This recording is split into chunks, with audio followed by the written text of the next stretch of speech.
রহস্যজনক হয়রানির শিকার হয়েছেন বলে অভিযোগ করেছেন সাবেক স্বরাষ্ট্র প্রতিমন্ত্রী সোহেল তাজ। বুধবার দিবাগত রাত 12:30টার দিকে ভেরিফাইড ফেসবুক পেজে এক পোস্টে তিনি জানান, রাতে একটি আতঙ্কজনক ও রহস্যজনক ঘটনার শিকার হয়েছেন তিনি। সোহেল তাজের ভাষ্য অনুযায়ী ঘটনাটির সময়কাল রাত 10:50 থেকে 11টা পর্যন্ত, স্থান সংসদ ভবন এলাকা থেকে ক্যান্টনমেন্ট পর্যন্ত। এই ঘটনার সুষ্ঠু তদন্তে অন্তর্বর্তী সরকারের প্রধান উপদেষ্টা, স্বরাষ্ট্র উপদেষ্টা ও সেনাবাহিনী প্রধানের দৃষ্টি আকর্ষণ করেছেন তিনি। ফেসবুকে তিনি লিখেছেন, আজকে রাতে কাজ থেকে ফেরার সময় খুবই আতঙ্কজনক ও রহস্যজনক একটি ঘটনার শিকার হই। একজন মোটরসাইকেল আরোহী আমাকে সংসদ ভবন থেকে ফলো করে ক্যান্টনমেন্টের ভেতরে চলে আসে এবং একটা সময় তার বুকে লাল নীল বাতি জ্বালিয়ে আমাকে থামতে বলে।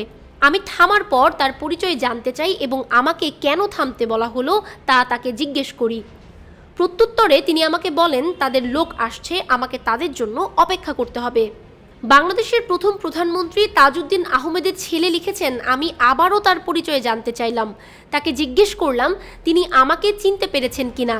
জবাবে বললেন, আমি আপনাকে চিনি, আপনি সোহেল তাজ। তারপর মোবাইল ফোনে বললেন তিনি আমাকে থামিয়েছেন এবং অবস্থান জানিয়ে তাদের আসতে বললেন। আমি আবার তার পরিচয় জানতে চাইলাম, কারা আসছে আর কেন আমাকে থামিয়েছে জানতে চাইলাম। কোনো উত্তর না দিয়ে তিনি আবার ফোনে কথা বললেন। এরপর আমাকে বললেন চলে যেতে, আর তিনিও মোটরসাইকেল ঘুরিয়ে চলে গেলেন।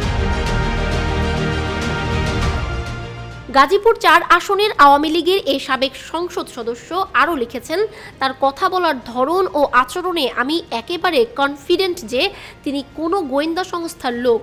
এভাবে মানুষকে যাতে হয়রানি করা না হয় সেটাই ছিল আমাদের সকলের প্রত্যাশা।